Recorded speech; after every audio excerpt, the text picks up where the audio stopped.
Bueno, empezando, compañero, con registros del CLIA Picantollón.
Tenemos los pistones ya listos, nuevos,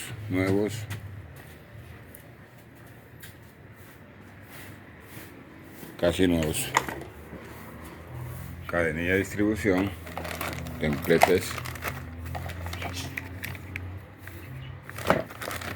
kit de repartición, paquetadura motor completo, silicona gris, Loctite y los anillos marca recomendada del RIP. Esos son los que toca meterle a este carrito, porque los NPR se peguen, los reductores de aceite se quedan pegados, no se pueden anillar con ese. Tenemos la culata ya rectificada y mi amigo el cierra anillos esperando su momento para trabajar.